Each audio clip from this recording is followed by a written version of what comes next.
আসসালামু আলাইকুম। আমি প্রফেসর ডাক্তার ইতিশ রহমান হক, সিনিয়র কনসালটেন্ট ল্যাবরেট ক্যান্সার হাসপাতাল। বরাবরের মতো ক্যান্সার টকে আজকে আমি আপনাদের সামনে হাজির হয়েছি। বর্তমান সময়ে সবচেয়ে ইম্পর্টেন্ট যে ইস্যু, যে এই যে হিট স্ট্রোক অথবা প্রচণ্ড গরম, এর মধ্যে আমাদের ক্যান্সার রোগীদের জন্য আমাদের কী করণীয় আছে।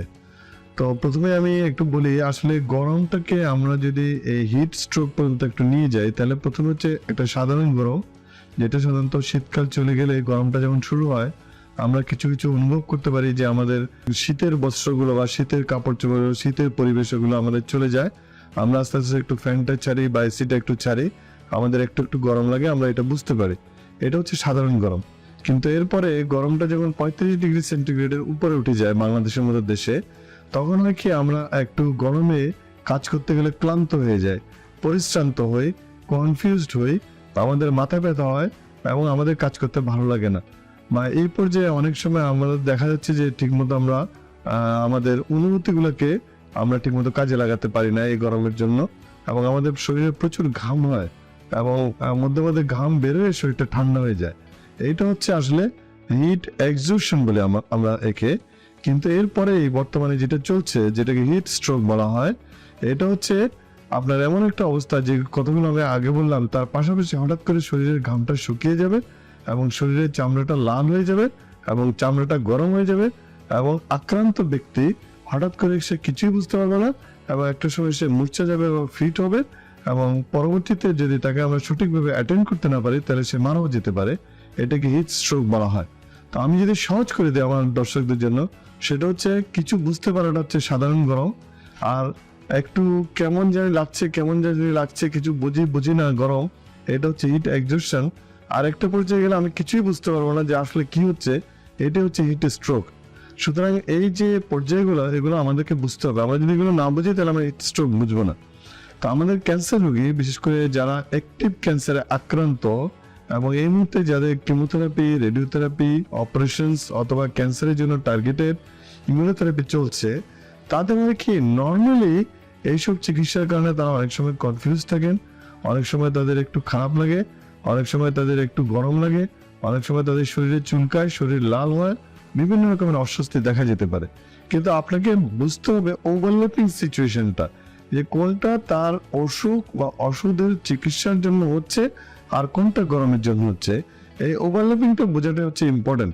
ওভারল্যাপিং বুঝে আমাদের ক্যান্সার রোগী, বিশেষ করে যারা কেমোথেরাপি পাচ্ছেন, যারা রেডিওথেরাপি পাচ্ছেন, বিশেষ করে তাদের জন্য আমি বলবো, তাদেরকে বুঝতে হবে যে না, এটা আমার যে চিকিৎসা বা কেমোথেরাপি, রেডিওথেরাপির জন্য না, এটা বোধহয় অন্য একটা কিছু। তখনই তাকে মনে করতে হবে এটা হিট স্ট্রোক কিনা। আর এই হিট স্ট্রোক বোঝার জন্য কি করতে হবে, যে স্কিনটা দেখতে হবে ঘাম নেই আর স্কিনটা গরম হয়ে যাচ্ছে আর লোকটা কনফিউজড হয়ে যাচ্ছে।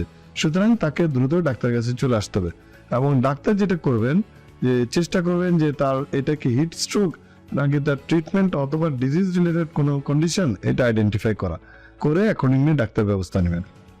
এটা হচ্ছে যারা অ্যাক্টিভ পেশেন্ট তাদের জন্য। বাট ক্যান্সার সার্ভাইভার যারা, তাদেরও কিন্তু ইমিউনিটি কম থাকে। সুতরাং তারাও এই যে সিচুয়েশনগুলো যেগুলো আমি বললাম, যে খারাপ লাগা, কনফিউজড হওয়া বা হঠাৎ করে আনকনসিয়াস হওয়া, এগুলো অনেক সময় ইমিউনিটি কম থাকার কারণে অনেকেরই হতে পারে। কিন্তু আপনাকে আবারও বুঝতে হবে যে এটা কি গরমের জন্য নাকি অন্য কোনো কারণে। সুতরাং এই ধরনের হলে এই গরমের মুহূর্তে এটাকে কনফিউজ রাখা যাবে না, এটাকে ডাক্তারের কাছে চলে আসতে হবে।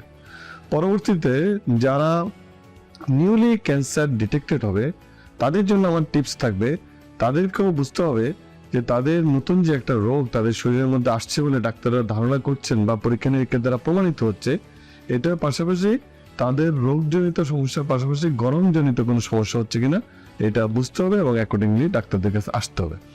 তো আমি এই টিপসের মধ্যে যেটা ইম্পর্টেন্টলি বলতে চাচ্ছি, সেটা হচ্ছে ক্যান্সার রোগীদের আসলে গরমটাকে উপেক্ষা করার কোনো উপায় নেই, এবং গরমটাকে ক্যান্সার রোগীদের যে পর্যায়ে থাকুক না কেন গুরুত্ব দিতে হবে। তো গুরুত্ব দিয়ে তারা করবে কি? তো তাদের জন্য এক নম্বর কথা হচ্ছে তারা গরমে যাবে না, তারা গরমটাকে অ্যাভয়েড করবে, তারা যতদূর সম্ভব ঘরের মধ্যে থাকবে এবং একটু ঠান্ডা পরিবেশের মধ্যে থাকতে চেষ্টা করবে। আমরা জানি আমরা মধ্যবিত্ত আয়ের দেশ, আমাদের এখানে সবার বাসায় এসি নাই, কিন্তু তা না থাকুক অন্তত ফ্যানটা চালিয়ে বা একটু বাতাসের মধ্যে থেকে তাদেরকে থাকতে হবে, নাম্বার ওয়ান। নাম্বার টু হচ্ছে তারা ঘন ঘন করে বেশি করে পানি খাবে, এবং এই পানির সাথে শুধু পানি না, শরবত, ওরাল স্যালাইন, জুস, এই ধরনের খাবার তাকে খেতে হবে যাতে সে হাইড্রেশনটা তার ঠিক থাকে, ডিহাইড্রেটেড যাতে না হয়। এরপরে তাকে যেটা করতে হবে সেটা হচ্ছে ঢিলে ঢালা জামা কাপড় পরতে হবে। বিশেষ করে আমরা জানি যে বেশি রঙিন জামা কাপড় ওটা কিন্তু গরম অ্যাবজর্ব করে, সুতরাং তা না পরে একটু হালকা রঙের ঢিলা ঢালা কাপড় তাদেরকে পরতে হবে। তারপরে যে টিপসটা আমি দিব সেটা হচ্ছে তাদের অপ্রয়োজনে এবং খুব দরকার না হলে হাসপাতালে দিনের বেলা ডাক্তারদের কাছে যাওয়ার দরকার নেই। তারা চেষ্টা করবে রোদটাকে অ্যাভয়েড করে, খুব জরুরি প্রয়োজন হলে ডাক্তারদের কাছে তার সূর্যের আলোটা অ্যাভয়েড করে যাওয়ার চেষ্টা করবে। কিন্তু কারো যদি যেতেই হয় তাহলে বিশেষ করে আমরা জানি যে ক্যান্সার চিকিৎসার জন্য সময় মতো রেডিওথেরাপি, কেমোথেরাপি বা অন্যান্য যে চিকিৎসা এগুলো কিন্তু জরুরি, এগুলো অ্যাভয়েড করা যাবে না, তাহলে কিন্তু আপনি ক্যান্সার মুক্ত থাকতে পারবেন না।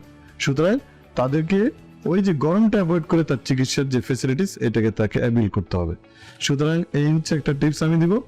আর একটা হচ্ছে যে তাদেরকে অন্যান্য খাবার টাবারও পর্যাপ্ত পরিমাণে খেতে হবে।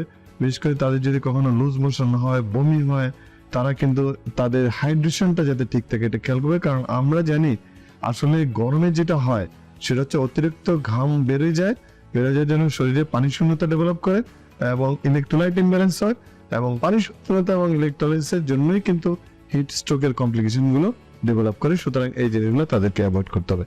আমি আজকে এখানেই থামবো।